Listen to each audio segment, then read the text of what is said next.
రాష్ట్ర వ్యాప్తంగా జగనన్న విద్యా దీవెన, జగనన్న వసతి దీవెన పథకాలకు సంబంధించి పేర్లు మార్పు అయితే జరిగింది. అయితే ఫీజు రియంబర్స్‌మెంట్ ఈ డబ్బులు ఎప్పుడిస్తారా అని జెప్పేసి విద్యార్థులందరూ ఎదురు చూస్తూ ఉన్నారు. అసెంబ్లీ సాక్షిగా మంత్రి లోకేష్ గారైతే ఈ డబ్బులు విడతల వారీగా విడుదల చేస్తామని చెప్పారు.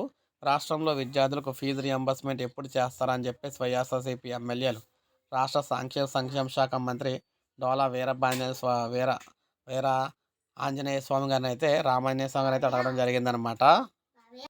కూటమి ప్రభుత్వం ఏర్పడిన తర్వాత ఇప్పటివరకు పాలకులు ఫీజు రియంబర్స్మెంట్‌పై మాట్లాడకపోవడంతో విద్యార్థుల తల్లిదండ్రులు ఇబ్బందులైతే పడుతూ ఉన్నారు. తమ చదువులు కొనసాగించాలా లేదా అని విద్యార్థులైతే ఆందోళన చెందుతున్నారు. ఈ నేపథ్యంలో ముఖ్యంగా చూసుకున్నట్లయితే అసెంబ్లీ జిల్లాలో జరిగిన సమావేశంలో రాష్ట్రంలో విద్యార్థులకు ఫీజు రియంబర్స్మెంట్ పథకం అమలు చేస్తున్నారా?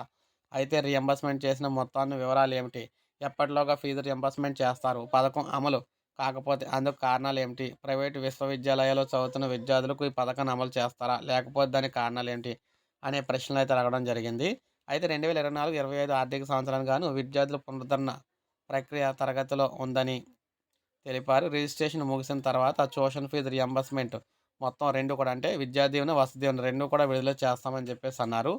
ప్రైవేట్ విద్యా సంస్థలో చదువుతున్న విద్యార్థులకు ఫీజు రియంబర్స్మెంట్ అంశం ప్రభుత్వ పరిశీలనలో ఉందని చెప్పడం అయితే జరిగింది. ఈ విధంగా ఫీజు రియంబర్స్మెంట్ అనేది పరిశీలనలో అయితే ఉంది. తొందరలోనే డబ్బులైతే విడుదల చేస్తామని చెప్తున్నారన్నమాట. ఇది మనకు అప్డేటు ఏపీలోని. లైక్ చేయండి, సబ్స్క్రైబ్ చేసుకోండి. మన ఛానల్ సబ్స్క్రైబ్ చేసుకోండి.